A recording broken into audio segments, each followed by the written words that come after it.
partner scoring, and this is basically when you and your partner or your group are going to mark your own scorecard in the app, and you're also going to mark your playing partner's score within the app directly as well.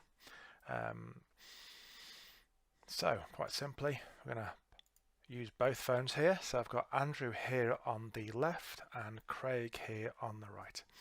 We're both going to enter a score into the partner scoring competition. And you can see we've both got a begin scoring button. And the difference being here is when we go in, we now get an option, do we want to mark a score for someone else? If you're just doing your own score, then feel free to press no, and you can go through the process just the same as it was for the competition self-scoring. But if you are actually going to mark a scorecard for someone else, then you're going to select yes, and you're going to select your playing partner. So I've got Andrew Aardvark here on the right, and he's going to mark a scorecard for Craig Custard. So we're quite simply going to search for our player, so Craig Custard over here.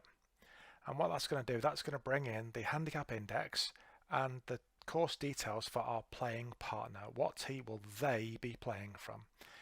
Likewise over here, I can just select Andrew Aardvark. Actually, he's just there, look, I don't need to type it in, but if I'm searching for him, I can narrow the search down, find it, and again, what tee will they be playing from? So this is the handicap index for Andrew Aardvark. And then I'm going to select what tee they're going to be playing from. We can see a handicap allowance of 95%. So Andrew's going to play from the blue and Craig is going to play from the white. So Andrew over here on the left is marking Craig's scorecard. So he's going to select white on Craig's behalf.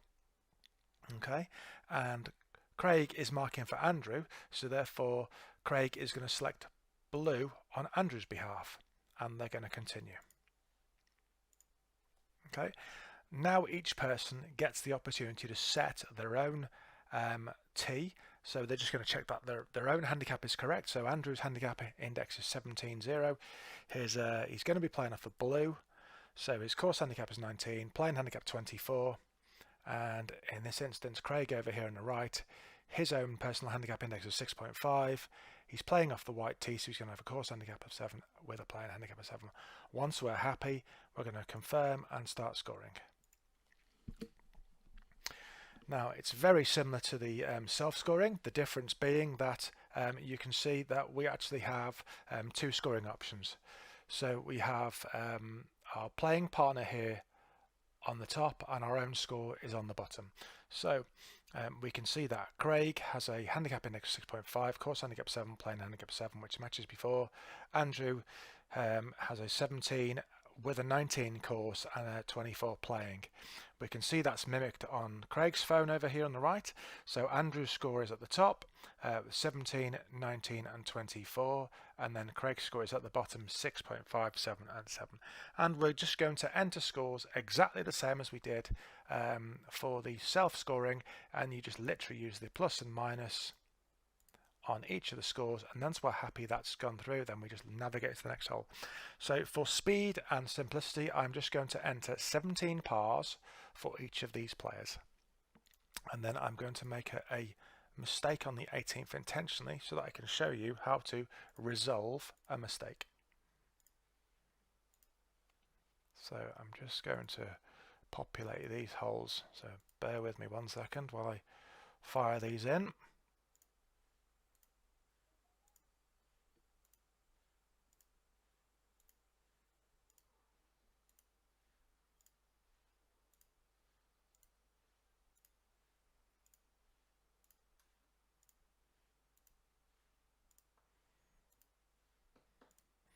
Okay, so we've got 17 pars for each player on the 17 holes so far, and I'm going to simulate an error now because I'm going to add in a bogey for each of the players on Andrew's phone. So Andrew's saying that he had a bogey on his score, and also Craig had a bogey, but Craig is basically saying that both players had a par 3, and this is going to simulate what happens when we get an error.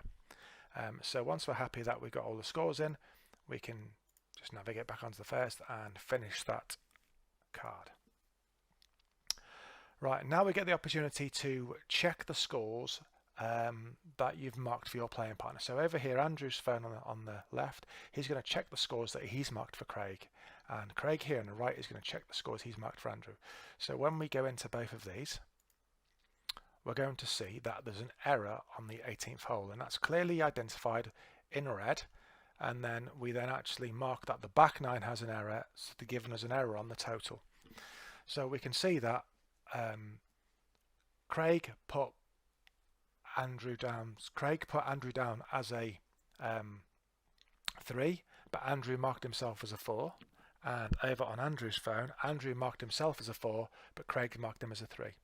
So let's say, for example, that Craig was correct and Andrew did in fact had a 3.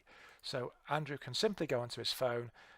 Yep, sorry Craig, you're right, I did have a 3. He opens up that option there, uses the plus and minus arrows to correct the score, and then accepts it. And once that's accepted, you can see that there are now no more errors on the scorecard, and he can comfortably accept the score.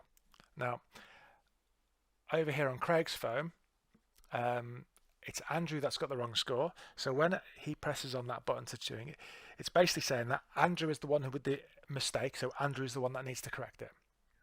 So what Andrew does is he's okay, I've made a mistake, but I'm happy with Craig's score, so that's absolutely fine. I can sign Craig's score off. So Andrew's going to pop that on there. You'll have to bear with me. I have to do this on the phone because it doesn't recognize the mouse on that box. But Andrew's going to sign that scorecard and then save it. And then what he can do is he can go back into card and navigate into the hole, and he can change the hole they need to change. So he needs to knock that down to 3 so it matches, and score and finish. Okay, now Andrew can now Craig can now say, Andrew, you've seen Andrew's change his score, because he could check on there again and refresh. And now when he refreshes, the fact that both the scores match up with 2 3s, so Craig's given Andrew a 3, Andrew's given himself a 3. There's now parity, and the score can be marked off as correct. So Craig's just going to sign his scorecard, C and C. Okay, so now we can check scores and sign as player. Because Craig completed his process after Andrew had, Andrew just simply refreshes his page, and then he can check his own scores, and likewise Craig can check his own scores. If both the players are happy with what they've got on the scorecard, which they should be by this point because they've just done a thing, if there's an error they can request the change, and they can go through that process what they've just been through and correct the scores. Failing that, they can sign the scorecard off. So Andrew, a pair of A's.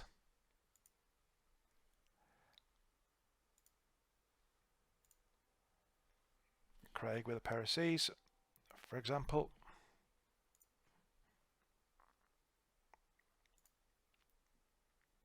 And we can see that on Craig's phone there, it's fully all ticked off, all the boxes checked. Because Craig completed his after Andrew did, all Andrew has to do is just check. Yeah, it's refreshed it, it's definitely signed off, and that's that. So both players have now successfully entered the correct score. They've eliminated any mistakes and they've entered the correct score. They can exit scoring